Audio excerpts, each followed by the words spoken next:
Hello, everybody. I'm Dan Limbach, producer of the Pharma Voice Webcast Network, and I'll be your moderator today. Welcome to our event entitled The Critical Importance of ePRO in Clinical Research in Our Challenging and Evolving Times, brought to you by Pharma Voice in partnership with our good friends at Axiom Real-Time Metrics. We have an outstanding crowd today with executives from across the industry. Thank you for investing the time to attend. We'll do our very best to make it worth your while. Before we get started, I'd like to take a moment to acquaint you with a few features of our technology. Your GoToWebinar control panel will give you access to several functions. If you can hear me but are experiencing problems logging in to see the slides, you may want to try logging in using a different browser, and we recommend the latest versions of Chrome and Firefox. Tablets and smartphones also work if you have the free GoToWebinar mobile app and a current OS. For any other issues, use the robust help options from your control panel, or visit gotowebinar.com, or you can send a message to us using the questions function in the control panel, and we'll do our best to help you out. We're taking questions from the audience today, and you can participate in the Q&A session by asking questions at any time during the presentation. Just type your question into the questions text area in your control panel and click the send button. We'll have some audience polls during the presentation, which I will facilitate, so get ready to participate with those. You're going to be seeing and hearing a great deal of useful information today, and you don't have to memorize everything during this live event or take copious notes. We are recording the event, and we will send you a link to the on-demand archive in about 24 hours so you can review the event at your leisure. Now that we're through with the housekeeping details, let's dive into the program. We're fortunate to have an outstanding panel for today's event. Our esteemed panelists include Paul-Andre Delam, MD, founder of Anabase International Corp. Naomi Waithira, Head of Data Management, Mahidol Oxford Research Unit, University of Oxford. John Wook, PhD, Chief Marketing Officer at Exonics Modulation Technologies, Inc. And finally, Andrew Schachter, Founder and CEO of Axiom Real-Time Metrics, Inc. The panel discussion will be moderated by Taryn Grom, Editor of Pharma Voice. Taryn, take it away. Thank you so much, Dan, and thank you, Axiom Real-Time Metrics. Thank you, panel, and thank all of you for joining us for this important topic. ePRO, or Electronic Patient Reported Outcomes, as part of clinical research, has never been as critical as it is now in the current state of these challenging and rapidly evolving times, being impacted by uncertainty due to the coronavirus.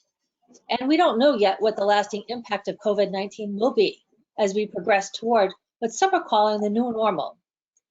During our discussion today, we're going to cover capturing data in the age of COVID-19, the critical importance of ePRO data in today's clinical research, and understanding key aspects of patient data, best practices in managing ePRO data, and the future state, the upside of COVID-19.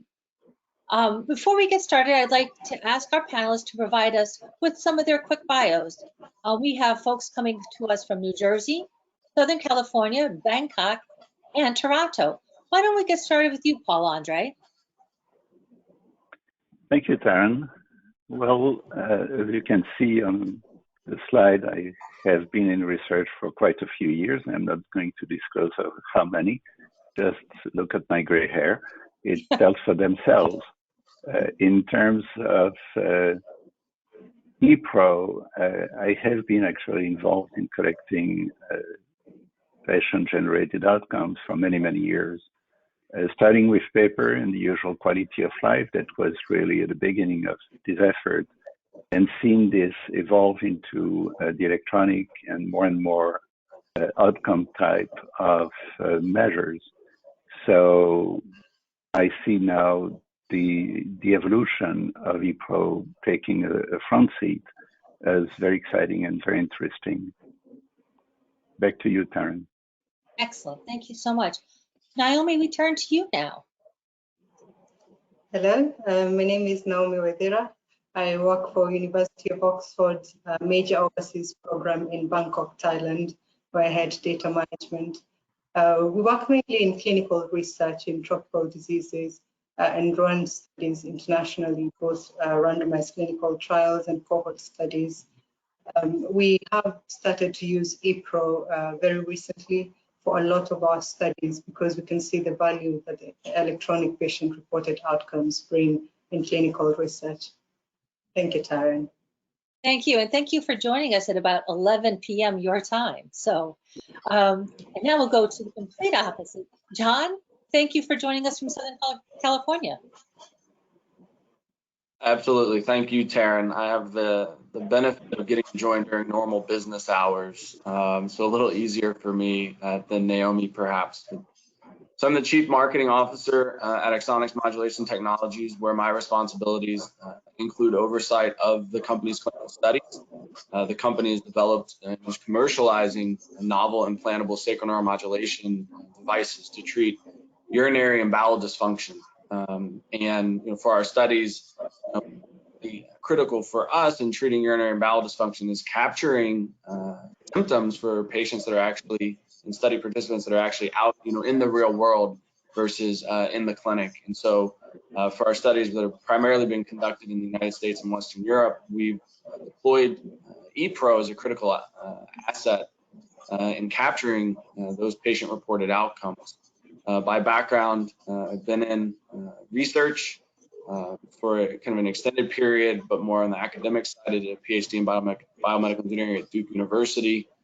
Spent time working with payers and providers at McKinsey & Company, and then as a postdoctoral fellow at Stanford, transitioning back into medical devices. Thanks for being here. Now, finally, to Andrew, who is coming to us from Toronto. Hi, Darren. It's great to chat with you today. For a little bit of background, in building on Paul Andrea's comments about the evolution of technology, we started Axiom 19 years ago with the fundamental goal of being able to pull forward the essential information that lives in all the clinical data that we collect and put it in the hands of the people that need to make the right decisions when it comes to managing clinical studies. That has progressed over the past 19 years. We've gone from paper, as we know, into a variety of electronic tools. The amount of information, as per the rest of the world, has increased exponentially. So it becomes even more important to be able to drill down to the essential pieces of data. And that just gets more and more complicated in today's world. ePRO has grown in magnitude, as we've all noted, and we'll start talking about. So being able to flag that important ePRO data is something that we work on every day. Fantastic. What a great segue into our first section here, Andrew. Before I turn to you to get us started, let's do a quick review of where we are as of today in terms of some of the latest statistics. We know as a couple of weeks ago, there were some reports that 24% of investigators said that they had stopped enrolling new patients due to patient safety concerns. And of the 76 remaining investigators, almost 40% indicated they are considering halting new patient engagement or patient enrollment. We know these numbers could have a devastating and long-term impact for everyone involved in clinical research. So this is really where ePRO comes into play. So Andrew, I know your company's reacted to the virus quite nimbly to address client needs by increasing remote monitoring and documentation, providing various configurations of your ePRO tools, providing mobile hardware to sites, etc. Talk to me about what your clients are thinking and what you're doing to address their concerns during the pandemic, from a big picture down to maybe to drilling down to some of the specifics. Thanks, Taryn. Yeah, absolutely. The first thing, of course, we reacted to was the immediate impact that's going on to existing studies, and the fact that data, of course, keeps coming in, but it's now impacted the ability for monitors to be in many of these facilities. And you then have to make changes to how we're managing that data, therefore starting to take into consideration flagging of information that's being impacted by COVID, so that from an analysis standpoint, clients are in a position down the road to be able to address, obviously, some of those findings. Our second reaction has obviously been to how do you facilitate activities in these ongoing studies.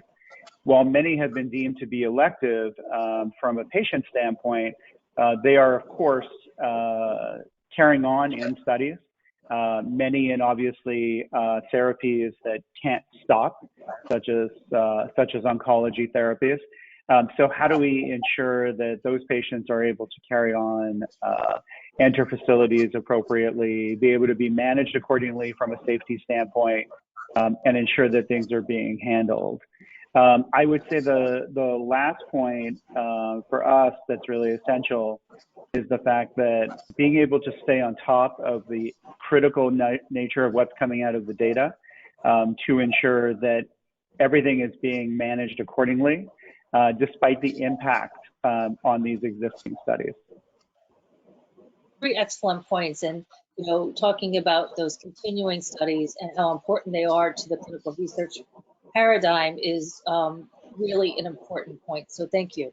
Paul-Andre, you have, as you noted, extensive experience in the clinical development of small molecules, biologics, cell cells, vaccines, and medical devices on a global basis. You've seen a lot of it. You've seen it all practically.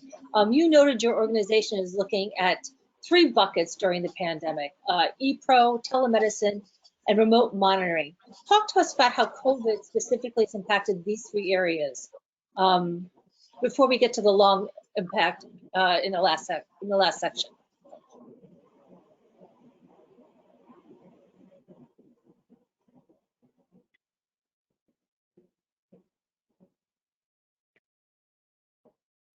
Paul-Andre, can you hear us?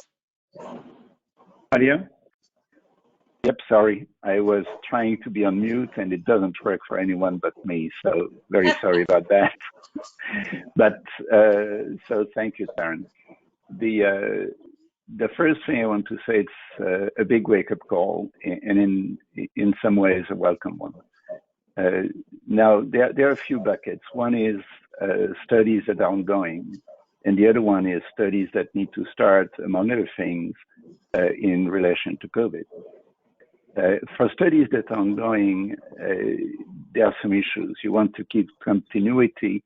You want to ensure that your key endpoints and so on are managed. ePRO comes there as a potential remedy that you can actually use to mitigate data loss and things like that. More importantly, when you're coming to future studies, you can build on ePRO to simplify the process of studies, decrease the interactions between individuals, and enhance actually the capacity of the study to collect more data in a more timely manner.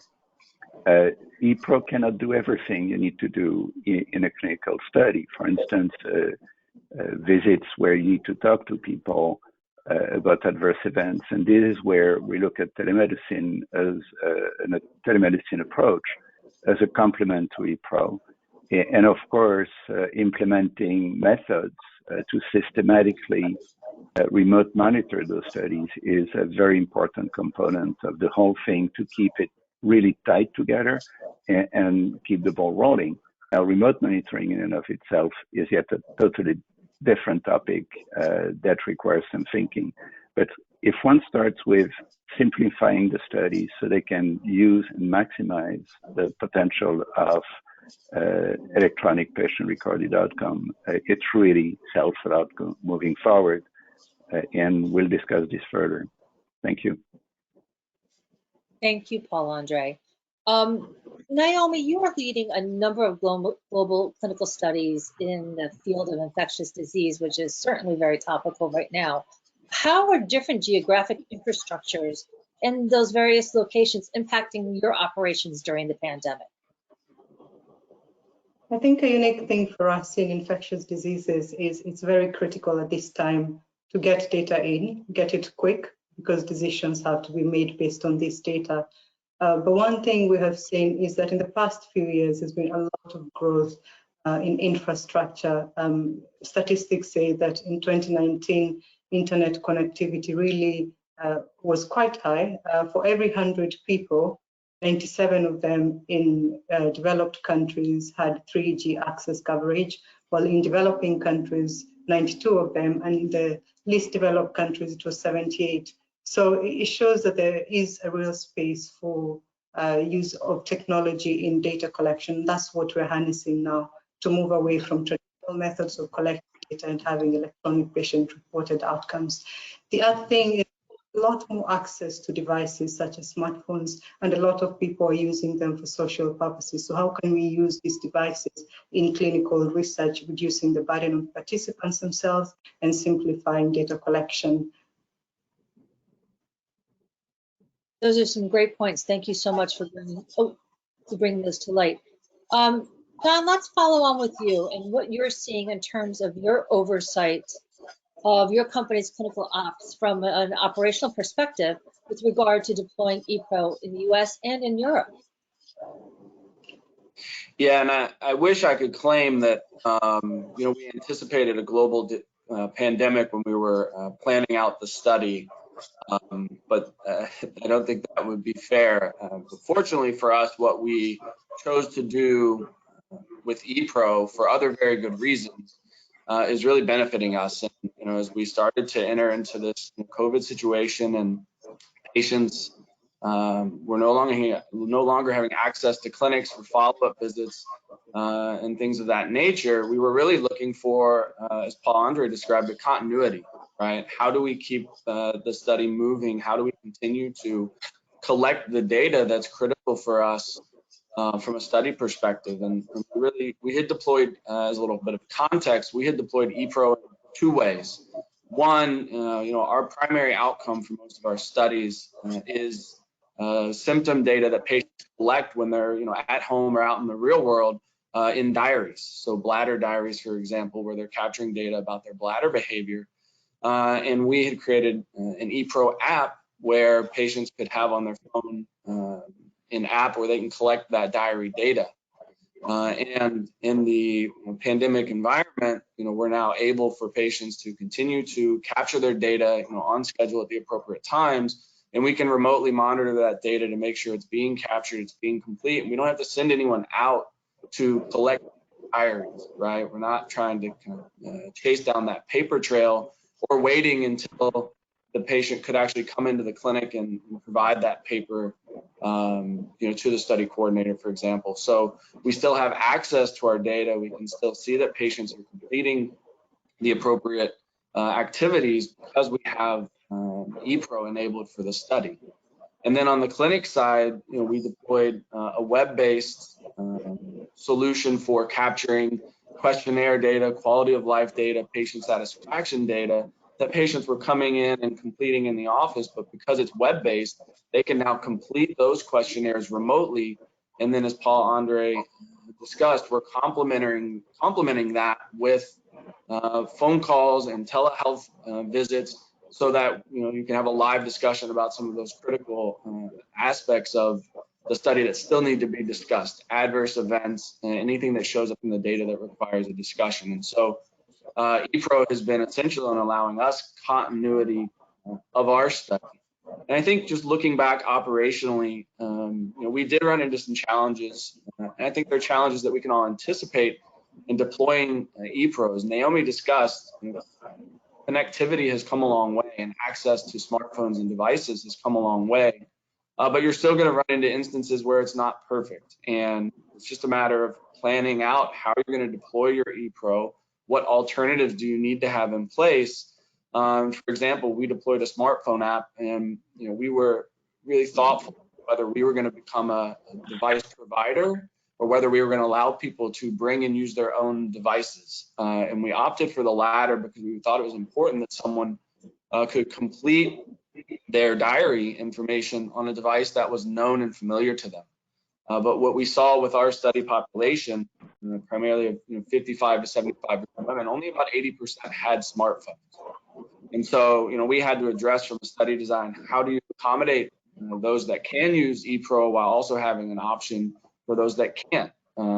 I think that's about device access. It's also about internet connectivity. In rural clinics in the United States and some of our sites in Europe, internet connectivity wasn't a given. It wasn't really good, to be honest. And so we had to look at deploying mobile hotspots and other solutions so that we could get the data and having a solution where you didn't have to have real-time connectivity, but the data could be transferred to the EDC when connectivity did exist, allowed us to solve some of those operational challenges. And I think it's also really important to that end, and having a good partner on the ePRO side that can help you solve some of those challenges if they're not things that is part of your core competency. Excellent, John. Thank you so much. So I think we hear a couple of recurring themes that it's important to keep studies moving, and that connectivity and how we employ ePRO is critically important as well. Before we jump into our next section, we have our first poll that we'd like to launch. Dan? Yes, we do, Taryn, and this is the first of 3 polls. Let me launch that. What we'd like to know is, when you have used ePRO, does it talk to your EDC? And the possible answers are, yes, it does. It's fully integrated. No, there's a separate platform requiring connectivity, or no, no connectivity whatsoever. So we'll give everyone a chance to put their answer in there. And you don't have to answer if this isn't applicable to you. All right, we're getting a lot of responses. They're coming in pretty fast, so we'll give everyone another moment.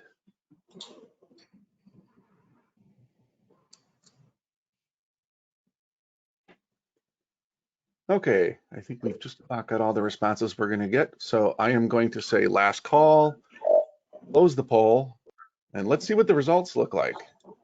So we have 51% say they've got a fully integrated system, 24% say they have a separate platform for connectivity, and then the remaining 25% no connectivity whatsoever. Does anyone want to comment on these results? Well, I was just going to say that I think that when we look at this, it shows that half of the audience is really integrated in their approach to ePRO, and that the other 50% or 49% of the audience has some work to do in terms of making their systems talk to each other. Andrew, is that a good assessment? Absolutely, and especially the critical nature of being able to tie together the data that's coming in to obviously other essential components of the clinical data. You really don't want to find yourself having to merge that information every day. Makes it almost unmanageable for the clinical team and the data teams to deliver on that study. Excellent, and that leads us perfectly into our next area of discussion, and that's the critical role that ePRO plays in clinical research today. So let's talk to the panel about some of their key takeaways in terms of their experience and in practical application. John, why don't we continue on with you? Yeah, I think some of my key takeaways with regards to practical application and value of ePROs, and I think we all on the panel can agree that data quality and study compliance are critically important. And we use ePRO as a tool to improve the quality of our data, to improve patient compliance with providing accurate and appropriate data. For example, we can actually see when a patient starts their diary, when a patient stops their diary. In one of our studies, for example, it needs to be a 3-day diary. And so if they stop their diary too early, we have rules built in and logic built in that can flag that and send a prompt to the patient saying, hey, you're stopping this early.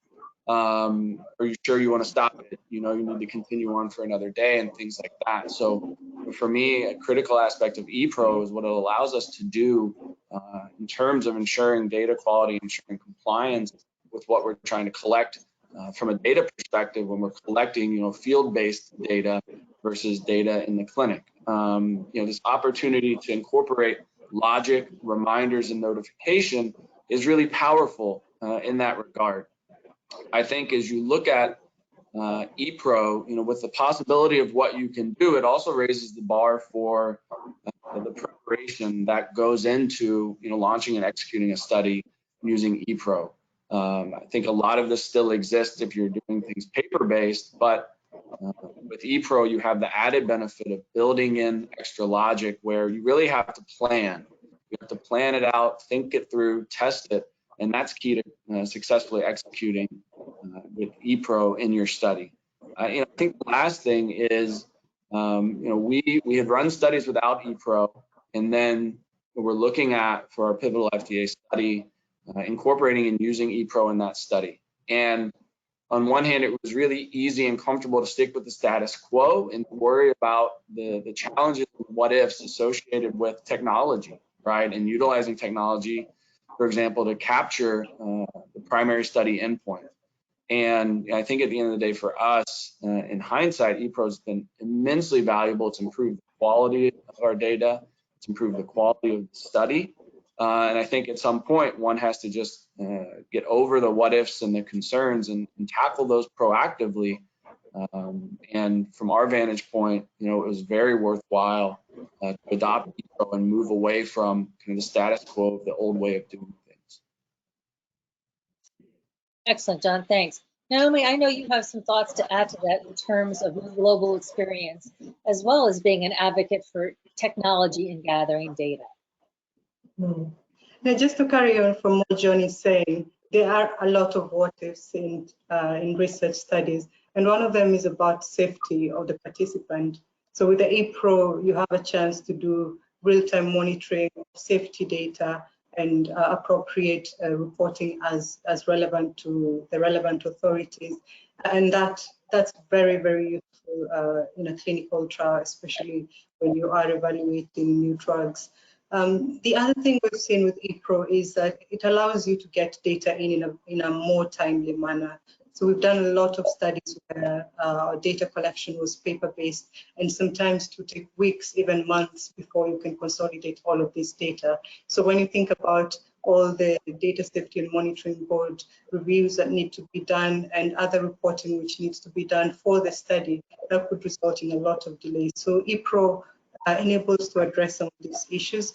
A big one for us has been reduction in costs. Now, I know that's a very tricky one to assess, but there is a short-term investment which can be high when you're setting up the technology, and if you're buying devices and deploying them to your participants, it can be quite costly. But when you look at it in the long run, the costs are actually much less in terms of time saved, and even the amount of expense that the participants would have spent in coming back to the clinics, for instance, to provide this information, or study teams going out to the field to collect this data.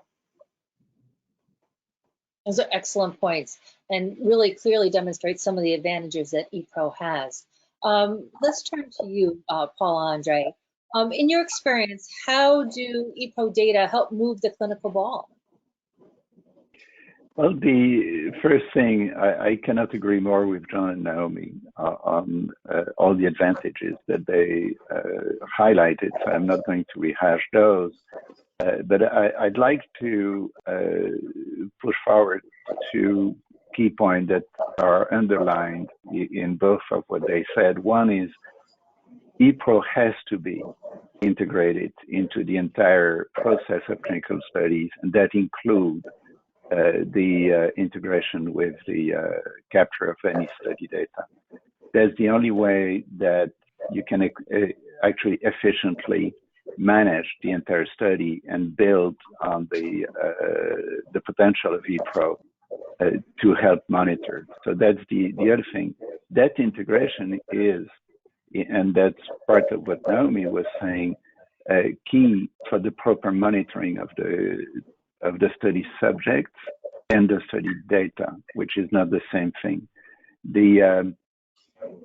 We can, via ePRO, help the sites remind subjects to some of the work that is a workload for the study site, and team up better with the study sites just by the system sending reminders and so on and so forth.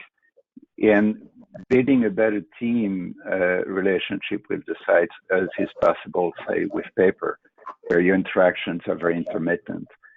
You can reduce monitoring visits, which is a direct driver to the cost of studies that Naomi was referring to, and so on and so forth. So that's very important. And it will become more and more important as ePRO is now being much more accepted than it was, say, 10 or 15 years ago, and becomes potentially the primary tool for primary outcomes in studies, which opens up yet another area. For instance, if you know what the clinical status of a COVID patient is today, they know how they breathe daily. They can tell you daily, I feel good today, I feel worse today, I'm about to call 911, I'm hospitalized, and so on. So that illustrates how you can really use those tools to do actually much better studies and be much more in touch with reality. Excellent points. Andrew, you're an expert in ePRO. What are some of your key takeaways that the audience should keep in mind when thinking about a strategy for ePRO as part of their clinical trial? Thanks, Sharon. Building on many of the comments John mentioned earlier, obviously, the prep that's needed to get the study set up, the testing that goes into the process. Building on that, one of the most essential points is the training aspect.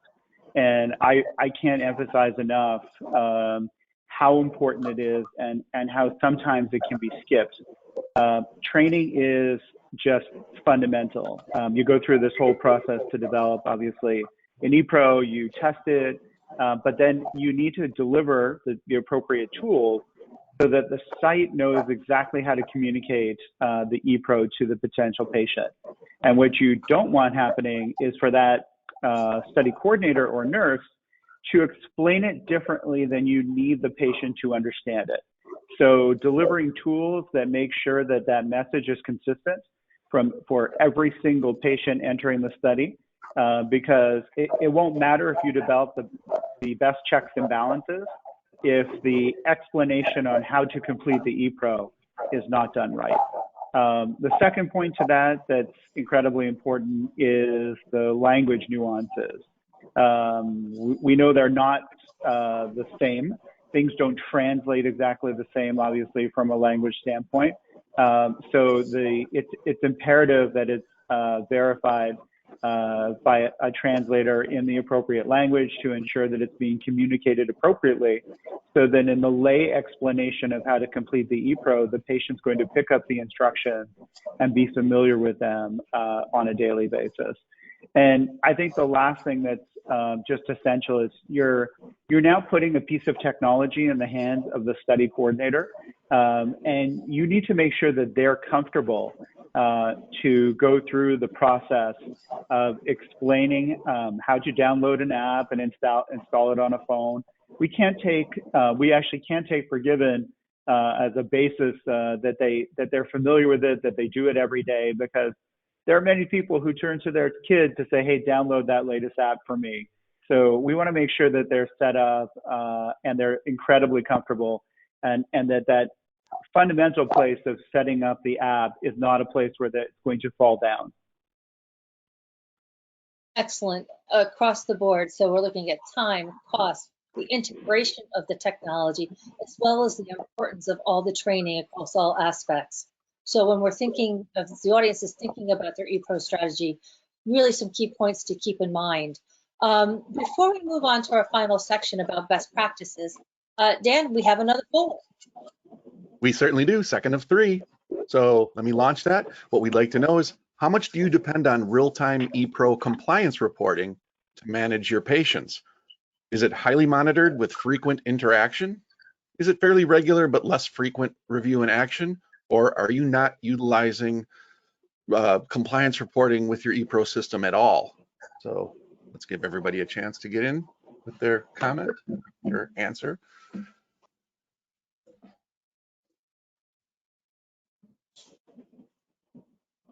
Okay, we have an early front runner. We'll see if they hold on to the lead here.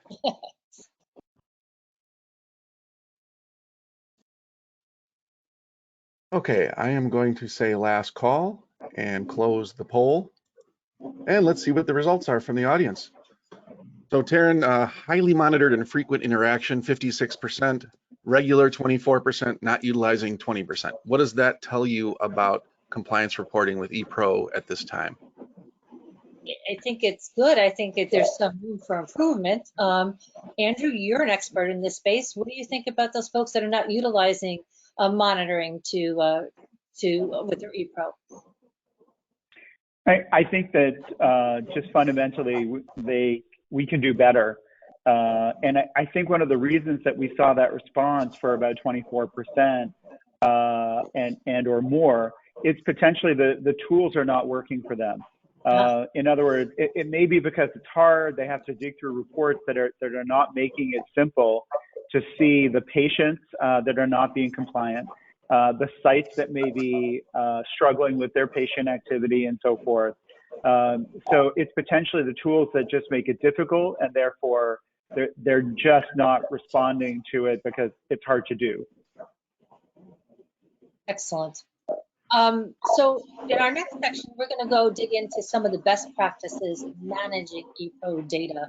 And we know data is the backbone of clinical research, but with so much data being derived from a multitude of channels, what do the data mean and how can it best be managed? Naomi, let's kick off with you. And I know you have some thoughts around what Andrew was talking about previously about language. So why don't you start us off?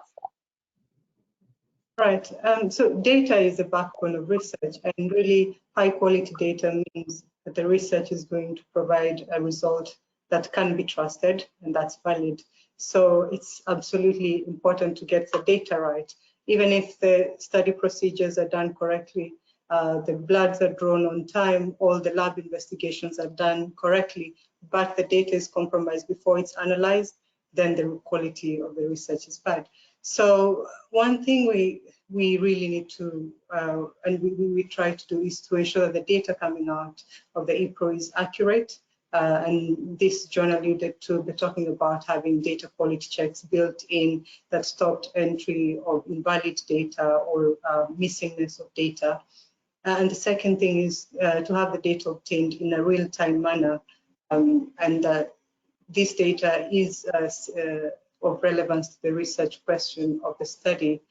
Now, one thing a lot of us can really identify with in clinical research, especially with regulatory compliance, is the need to have audit trails built in and attribution of the data to the original data collector. If you're having the participant enter the data, that means that the study team are not directly involved in the day-to-day collection, and therefore the ePRO does need to have an ability to show who collected the data, when it was collected, were there any changes made to the data, why were they made. You talk about multiple sources of data, and in a typical clinical trial, you have data coming from all sources. You're going to have lab data, you have data collected from EMRs, you have the ePRO data, and an important thing is to have all of that data coming together and being integrated to give an overall research picture, to reduce duplication of the data, and also make sure that this data is in consistency and talks to each other. We have encountered language barriers as you work in clinical trials around the world, a lot of studies in different parts of Asia and Africa, and language is a major thing, and cultural sensitivities as well. You want to ask questions on the eCRF in a way that you collect data in an objective manner. And what we found is use of images as well as simplifying the research question has made it very effective. Collecting data in pediatric populations, for instance, you can have icons and different widgets built into the ePRO app, and the participant can answer themselves rather than rely on their guardian to make the response on their behalf. Excellent. John, I know you have some thoughts about language as well.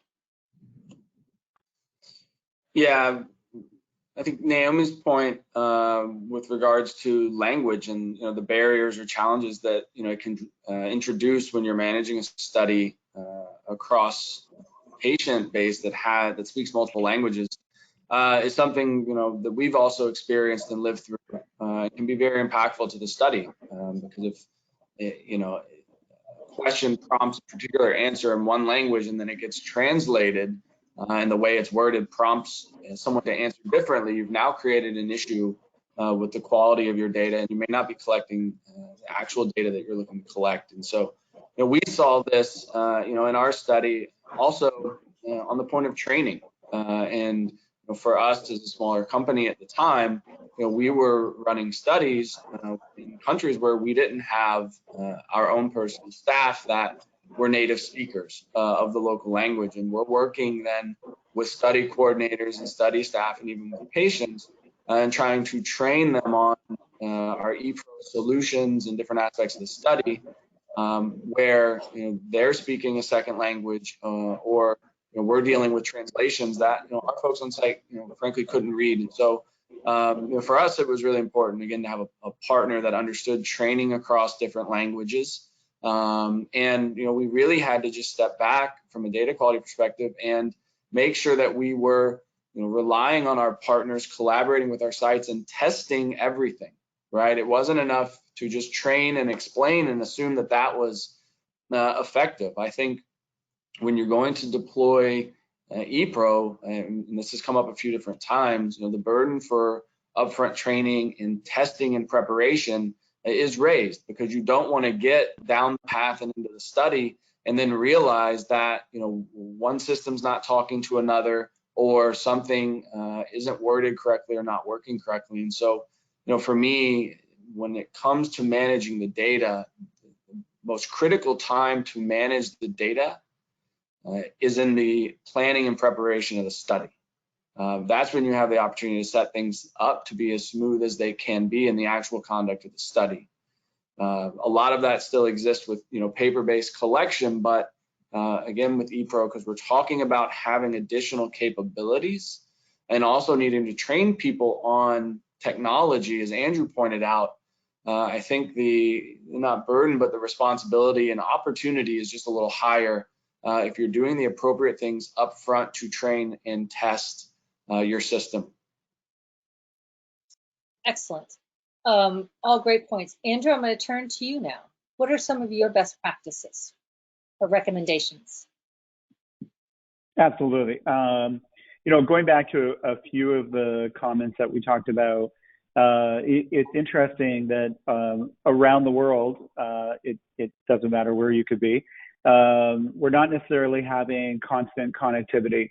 You could be, of course, as we go back to global travel soon, you could be, of course, sitting on an airplane with no Wi-Fi access, a simple place where you're doing your diary entries. Obviously, in various parts of the world where the connectivity may not be constant in everywhere that you go. So one of the considerations is ensuring that they don't need that constant connectivity. They have the ability to do the data entry, but it's going to keep that record or a series of records until there's a time when it's going to sync and upload it to wherever it needs to go. And the patients, as we know, the patients don't care about the technology, meaning the technology needs to be neutral to them because their only interest in doing so is because they agreed to participate in a study. So it needs to be very straightforward for them to be able to do that data entry and be in a place where it's saved and stored and so forth. Number two is going to be the importance of being able to support them through the process. So what's the method for the patient to be able to get some help? And how is that going to work? Is the site prepared to do that? And therefore, have they been trained to address the questions that are going to come from the patient? Here are the top 5 things they're going to ask. Or is the patient going to reach out to a global support team to address those questions? If so, have you trained that help desk to address the typical things that a patient is going to ask? And I would say last but not least, building back on what John and Naomi mentioned, just the importance of how the questions are structured.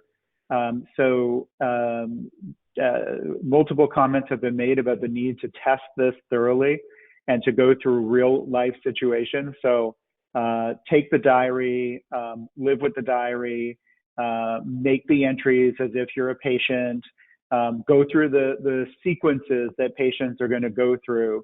And if that time is put in up front and they're appropriately tested and vetted, you will end up with a diary that in a real life situation, patients will be able to follow easily. Excellent. Great point about question design, which leads me to you, Paul-Andre, because I know you have some thoughts on this as well. Yes, indeed. And I think that the design is extremely critical, but it starts with putting a study protocol together and making sure that the protocol identify what data are really needed, and makes a difference between what requires a study visit relative to what can be done online, and go outside of the box. It's not because you call it a study visit that it has to be a physical visit. But to take a simple, stupid example, it would be hard to do a PK phase 1 study remotely. You need those samples every 10 minutes, for instance.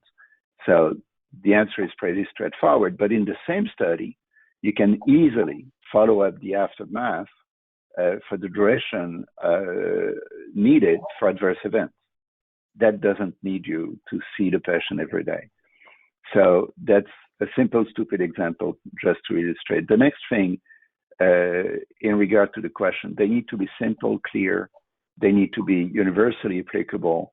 In that regard, one should consider that a number of quality of life questionnaires have been validated in many languages. So those would be the preferred instruments to start with. That's one thing. The second thing, if new questionnaires are created, and that includes modifying existing questionnaires, I cannot recommend more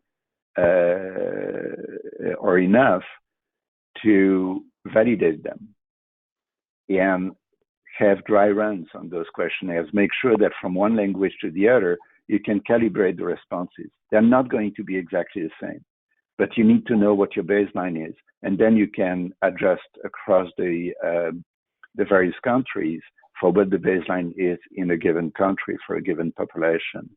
So that's one other way that you can do. In certain studies, I spoke earlier about COVID, following the evolution of a patient, there's a moment where you need to foresee that the patient may not be able to use the ePRO. Let's say you start with COVID, diagnosed with COVID at home, you end up at the respirator. I know few people who would be able to do an ePRO entry on the respirator. So you need to have some mechanism of handing over the entry, the duty of data entry from one setting to the other built in. And that again speaks for the requirement of an extremely tight integration of ePRO within the EDC. As we move forward, the topic of virtual clinical studies is taking ground and expanding. That will also be easier if we build on those electronic methods of interacting with the study subjects. And then coming back to the protocol, decide what you really want to collect, what you really need to collect versus what is the nice to have, versus, besides nice to have, what is it that seems to be normal and actually is useless, and just weed it out. And it does take a surgical scalpel to do that, and a certain frame of mind, because those are usually the pet data that people care about. Excellent. Thank you so much. So what we heard is that data needs to be accurate, needs to be in real time. We need to have quality checks. And there needs to be consistency. We need to address the language issues that evolve across the world. We need to test, and we need planning and preparation, which goes back to the protocol design. And we need to have technology that's neutral, and we have to have a lot of patient support. All of this leading to ePRO being part of a clinical endpoint, which not coincidentally brings us to our next poll, Dan. It sure does. This is the last poll of the session. Let's launch that. We'd like to know what percentage of your studies is ePRO the primary endpoint? 0 to 25%, 26 to 50%, 51 to 75%, or 76 to 100%? And we'll give you a quick moment here.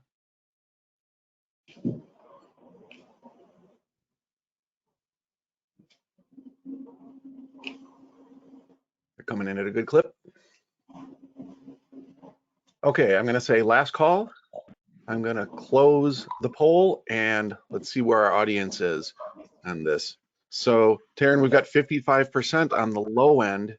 26 to 50 is 18%, 51 to 75%, 9%, and 76 to 100% is at 18% of our audience. Is this good news for ePRO as a primary endpoint?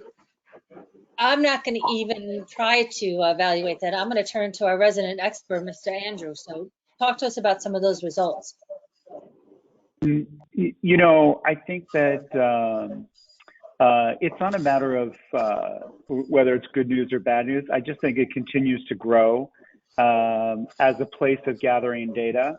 And I would turn it over to John and Naomi for their thoughts in some of the things that they're seeing. But I think it just continues to grow in importance in study considerations. John? Yeah, I think it's really heavily dependent on the study.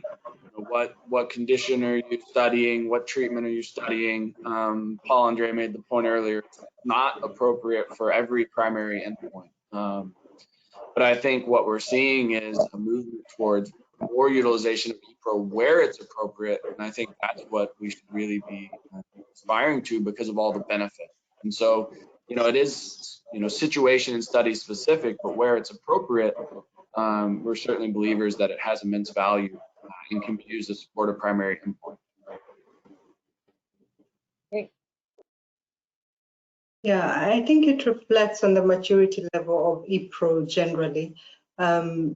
If I can comment back to what you talked about with technology infrastructure, 10 years ago, we weren't where we are right now. And use of ePRO is largely dependent on access to devices and having a good internet connection. But with that growing so much, then there is an opportunity for participants to do near real-time reporting of outcomes. The second thing is it does take an initial investment to set up the ePRO, to build an EDC and to build these integrations. But once that's done, then there are economies of scale for future studies. So I think those numbers will continue to grow with time. And we can expect that where possible and where appropriate, ePRO will be collecting main studies. Fantastic. We're on to our final thoughts now, life after COVID. So panel, thank you so much for the engaging discussion. And let's end where we started before we get to our Q&A. I'd like to hear your quick last thoughts on some of the positives that have come out of the COVID-19 pandemic in terms of the industry having to think differently maybe about the clinical operations. Naomi, let's go back to you. Right, so it's rather interesting to say a good thing comes out of a pandemic, but I think there's a lesson to learn in everything. One thing is that data and the need and the significance of data in the world at this point is very evident. Every day, most of us are on the screens looking at the numbers, how many patients have had COVID, how many have died, how many have recovered. And the community is just more and more realizing the importance of science and the importance of research. So what I can see coming out of that is, first of all, it may affect accrual rates for studies in the future with a greater willingness for people to participate in the studies because they can see the relevance to the general public health. And secondly, to see the importance of designing studies that are simple enough and that address the main and important questions by collecting minimum data that's relevant to address those questions. The in itself has affected us in so many ways. We run a lot of research studies in my institution, and a lot of them have had to reduce their operations or completely close. If we had ePRO in these situations, the studies would still be ongoing, and through remote monitoring, we could continue with the collection of the study data and reporting as necessary. But a lot of studies are going to be affected. Analysis may have to change for some of the studies because of missingness of data or because of study procedures that couldn't be done. So I think overall, there has been a lot of negatives, but there are positives with regard to study design and with regards to decisions about participating in the execution of studies in the future. Fantastic. Thank you, Naomi. John, I turn to you for your last thought. Yeah, I think a lot of kind of my parting thought is to echo what Naomi's had to say, which is it is causing us to rethink how we design studies. And I think that's really valuable if we're looking at reassessing the viability of different ways of engaging study patients and the importance of connected ways of collecting study data. It allows us to be more flexible. It allows us to have continuity when there's a global disruption to clinical activities, and it would also allow us better continuity if there was a micro disruption in activities, or even at patient level, there was, something preventing a patient from coming in for a face-to-face visit. So, I think what we've seen through this period is the value of ePRO in allowing more flexibility for studies, and that should be considered and incorporated into future study design. My other parting thought would be, we talk a lot about testing, and I'm a firm, strong believer in testing our solutions and putting them in people's hands. And I think it's important to highlight that we shouldn't put them in our own hands as people that are familiar with clinical studies and familiar with the objectives and the mechanisms of a diary, for example. We should put them in the hands of people that are representative of our patient population, and particularly their unfamiliarity with clinical studies and the data collection methods, so that we're really getting appropriate testing feedback as we're developing ePRO solutions. Excellent. Paul-Andre, I turn to you now.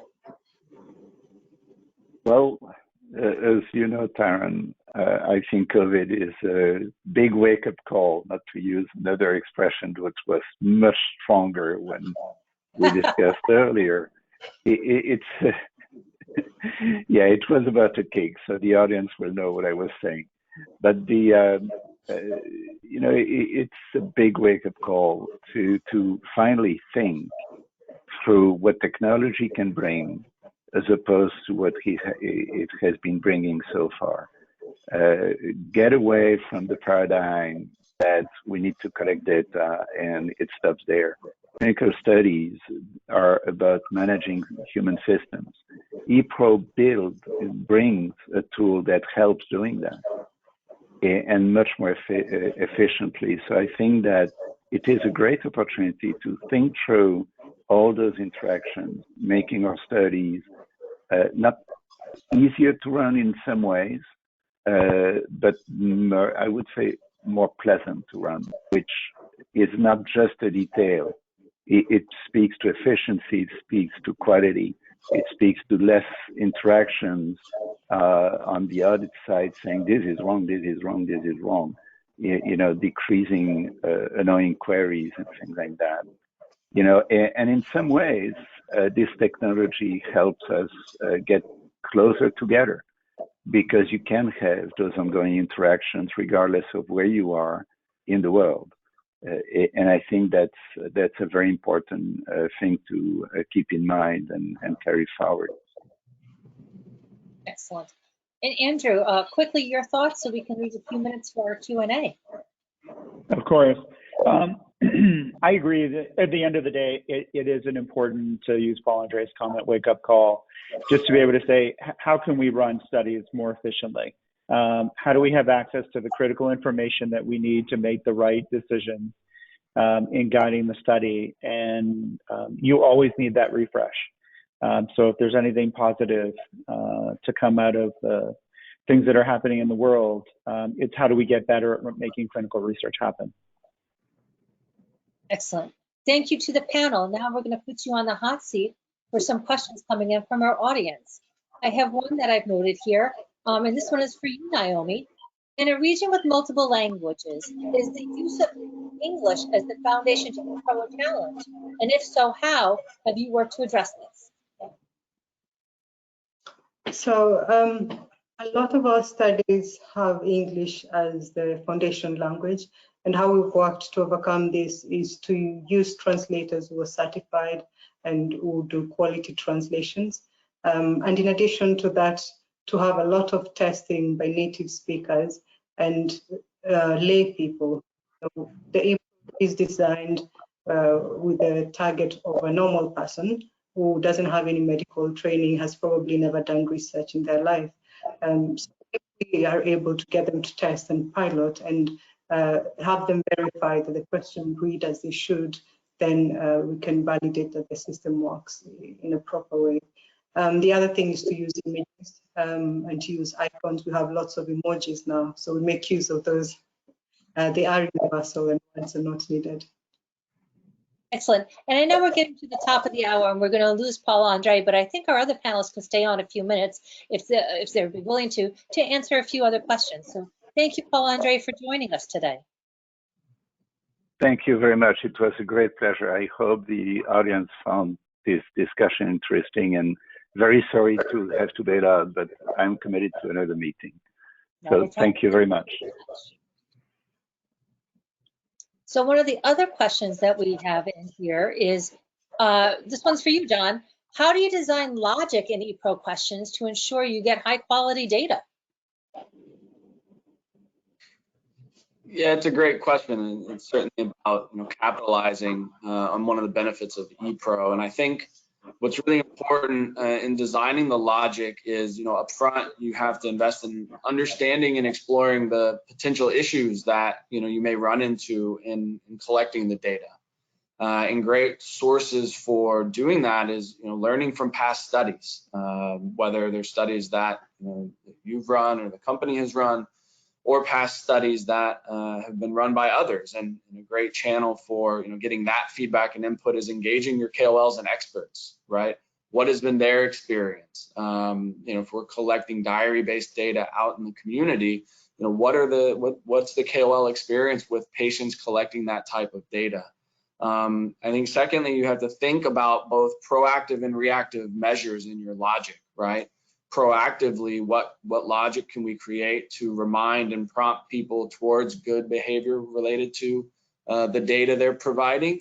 And then we want to structure our questions and create the logic to only accept appropriate responses, so people can't be putting things in that are invalid. And then on the back end, we're checking what's coming in. We're using logic in real time to prompt patients if they've not answered all the questions or done something of that nature.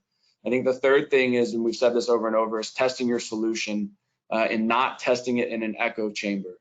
And really, it's an iterative process that you have to allow the time to get it right. And those would be just a few thoughts about how to design logic in ePRO. Excellent.